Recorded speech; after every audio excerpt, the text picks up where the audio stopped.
up YouTube? I'm Yuri with TDL Basic Training. Today we're going to do an outside pre-trip on a 2017 Freightliner 2-axle truck. This is a manual transmission vehicle.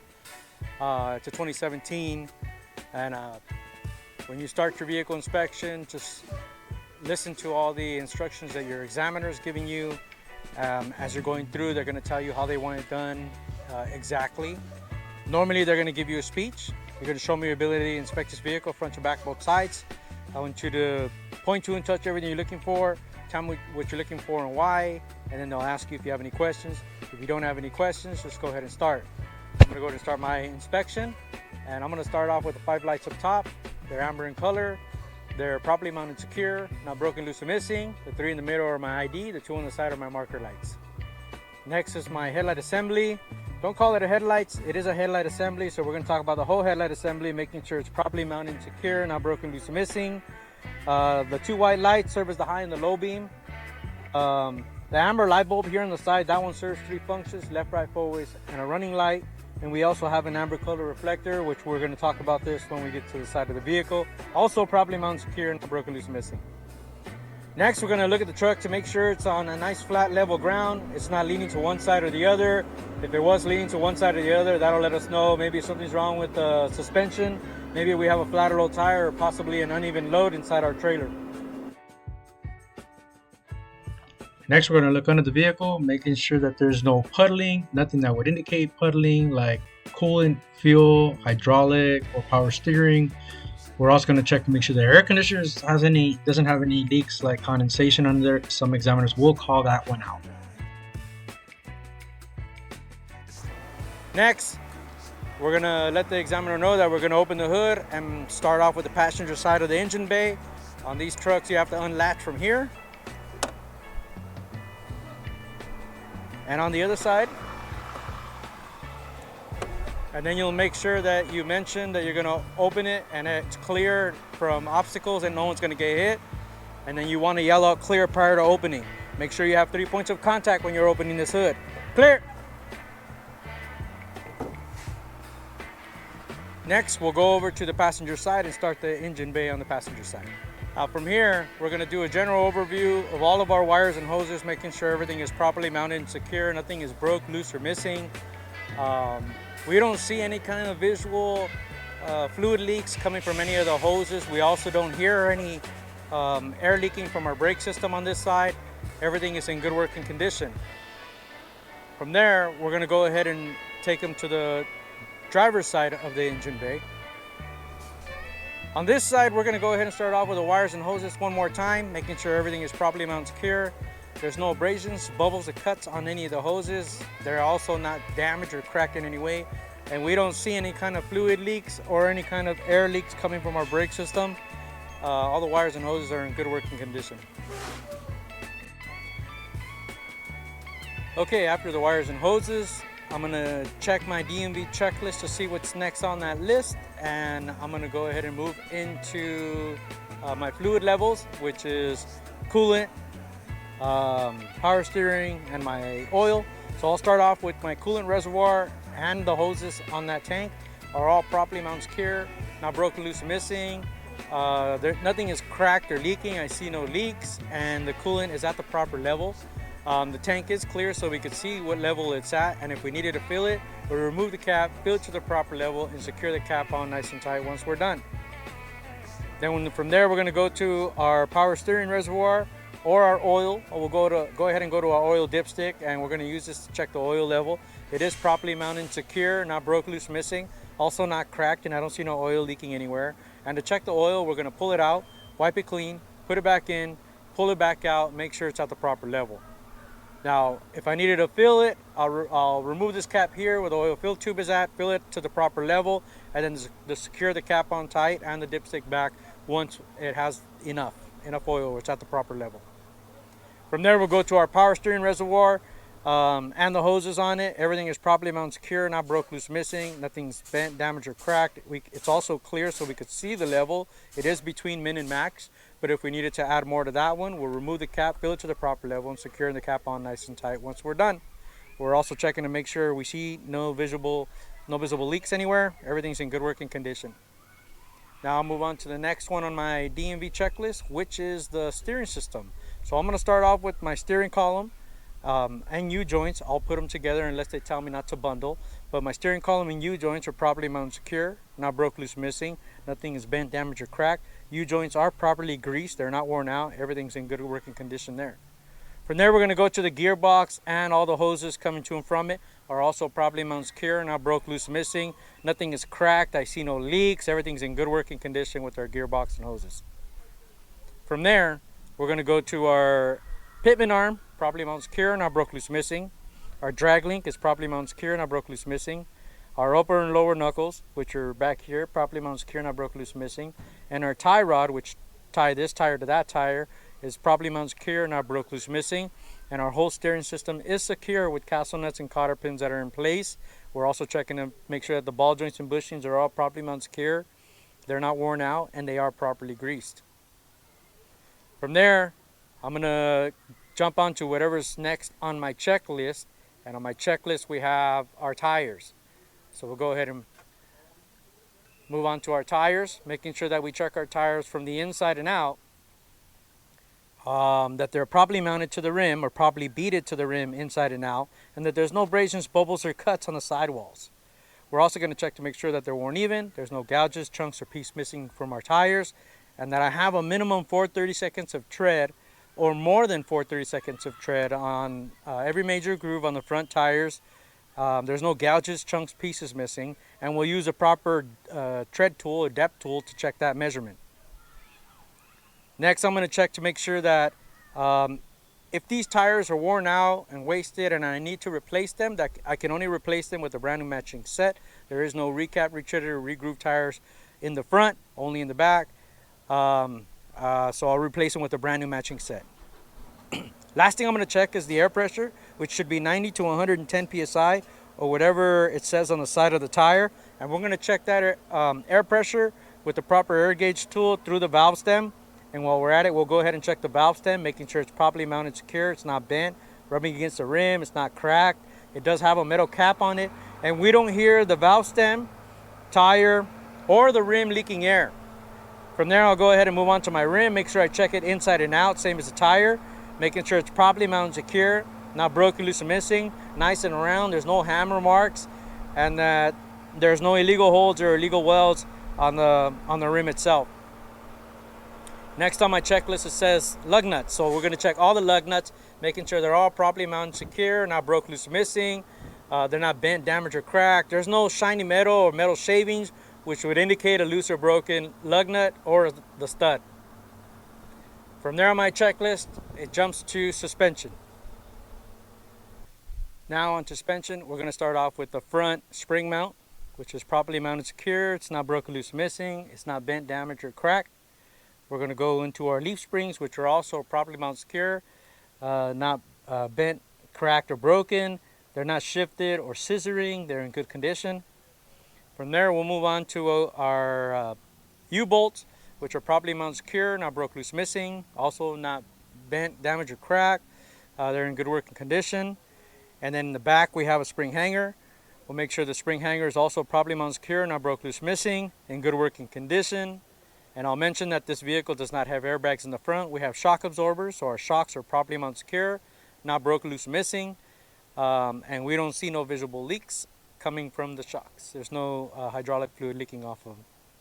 From there, on our checklist, we're going to move on to our brake system. And we'll start off with this brake line right here. It's properly mounted secure. It's not cut, it's not ripped, it's not torn. It's in good working condition. There's no exposed wire on it. From there, we'll go to the air brake hose, and the hose is properly mounted secure, no abrasions, bubbles, cuts, and we don't hear any air leaking from the air brake hose. From there, we're going to move on to the brake drum and shoes, which are in here. We're going to check to make sure those are properly mounted and secure, and they're not broken, loose, or missing. There's no contaminants like oil or grease. Give them a couple of examples. And then we'll make sure that their pads aren't worn out, less than 1/4 inch of thickness, and that the drum has no signs of bluing, which would indicate that the metal overheated or our brakes overheated at all. Okay, from there, we're going to go ahead and take a step back. And we're going to jump to the side of the vehicle. We're gonna go ahead and check this lens and reflector, which are amber in color and properly mounted secure, not broke, loose, or missing. It's not bent, damaged, or cracked. This lens serves as a left, right, four ways, and a running light. Next, we're going to go into our traffic monitoring device bracket. This mirror bracket is properly mounted secure. It's not broken, loose, or missing. It's not bent, damaged, or cracked. It's in good working condition. Now, out here, we don't check the mirrors. We're only checking the bracket. The mirrors should have been checked on the inside pre-trip inspection. From there, we're going to move into our batteries. Battery box, cables, terminals, everything is properly mounted secure. Not broken, loose, missing. Not bent, damaged, cracked. Not broken. The batteries show no signs of leakage. We don't see no leaks.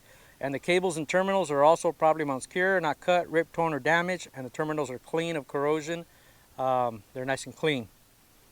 The battery box itself is also properly mounted and secure, holding those batteries in place, not damaged in any way, in good working condition.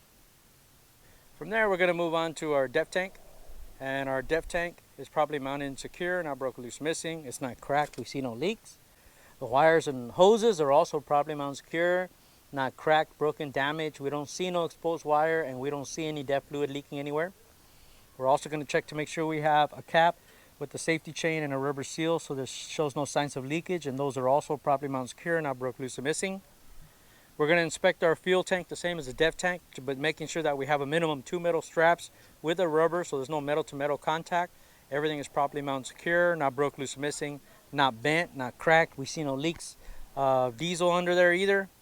We're going to check the wires and cables the same as over there, making sure the wires are properly mounted secure, not cut, ripped, or torn. The fuel line is also properly mounted secure. The abrasions, bubbles, and cuts, we see no fuel leaking from it. We're going to make sure we have a metal cap with a safety chain, a rubber seal, and a T-bar so we don't lose our cap, making sure it's all properly mounted secure, not broke, loose, missing, not damaged or cracked. The seal is not dry or cracked, and it will not allow any kind of fuel leaking out of this cap, as you can see. From there, next on my checklist is my frame.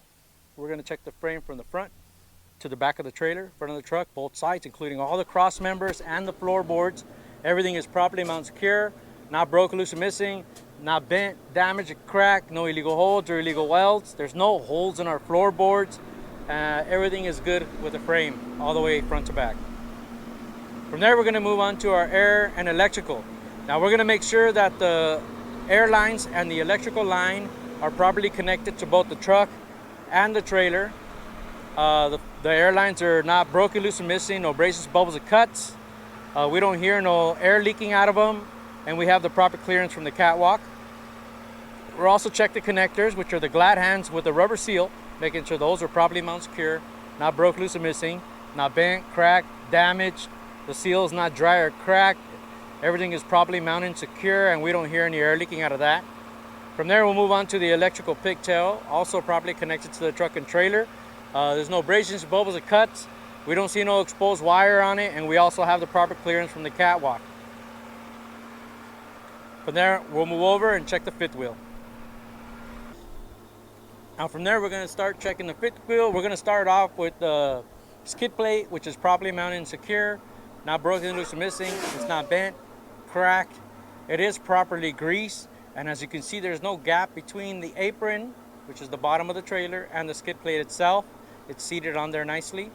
From there, we'll move on and go ahead and check the apron, making sure it's properly mounted secure. It's not broken, loose, or missing.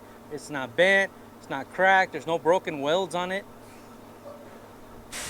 And from there, we're going to move on to this side of the fifth wheel.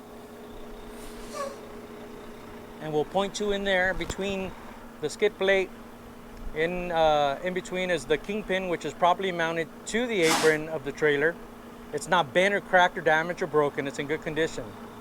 From there, we'll go ahead and check the locking jaws.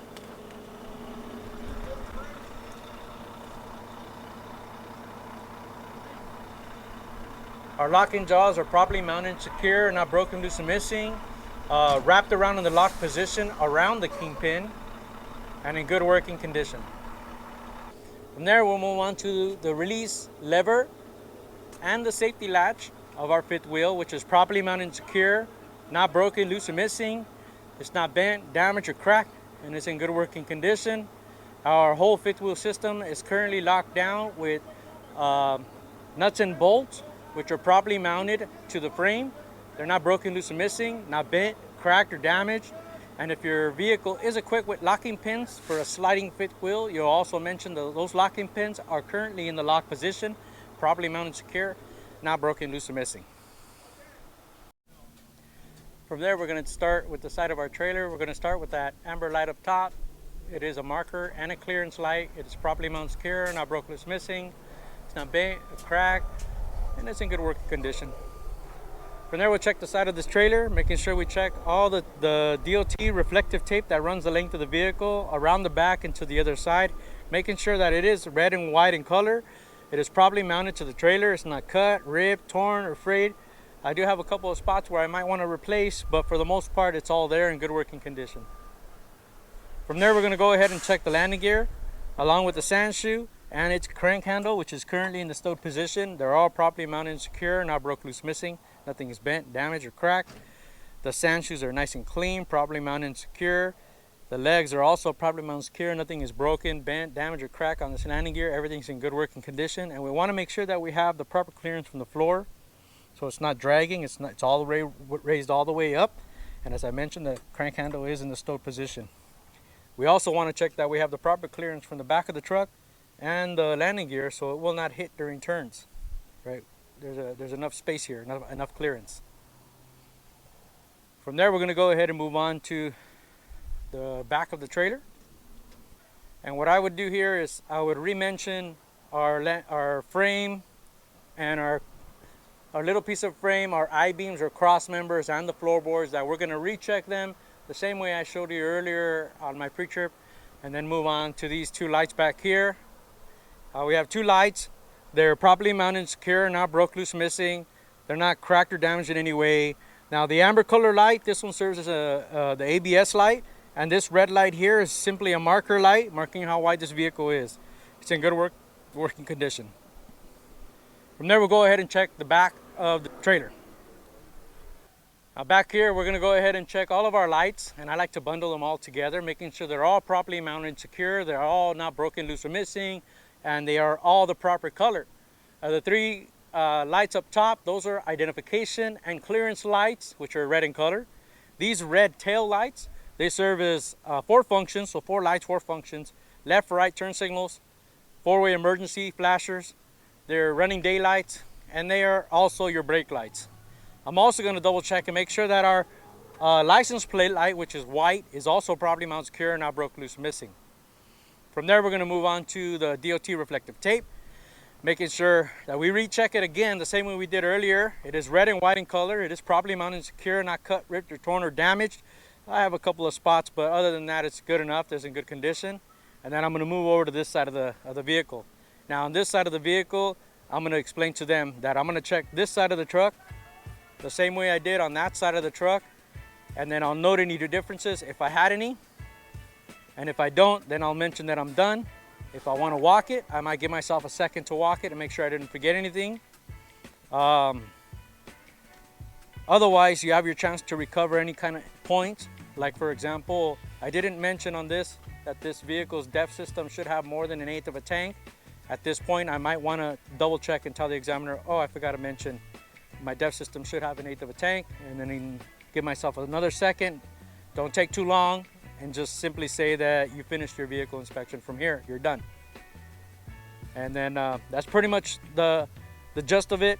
Now every examiner, you got to be prepared for the differences between examiners. Some of them like for you, for example, you can bundle suspension or steering system components. Some of them like them separate, like the way I just showed you right now. Some of them want to hear how are they properly mounted to the vehicle. They're going to want to know, does it have nuts, bolts, brackets, clamps, hose clamps? Like, how is it connected to that truck? Not just a simple properly mounted, secure, not broken, loose, missing. You already know right off the bat, if you start to bundle and they say don't bundle it, then separate the item. If they're already asking you from the way beginning, how is it connected to the truck, then for every single part, they're going to want to hear those nuts, bolts, brackets, whatever it may be that's connecting it, that's properly mounting it to the vehicle. In which case, then you have to kind of adjust to each examiner, because they're not uniform. They kind of examine a little bit separately, and you got to be ready for anything. They're regular human beings. They have a tough day examining students, so just be prepared and be respectful. Other than that, I'm Yuri, CDL Basic Training. Give us a like, a thumbs up, leave some comments in there if you have anything. If you don't like how I did it, throw a comment in there. Maybe I can fix the video, or if there's anything that you think I missed, go ahead and add it to the video. Otherwise, this is how we do it. It's 2026 in January. I'm in Southern California, San Bernardino County. Thank you, and subscribe.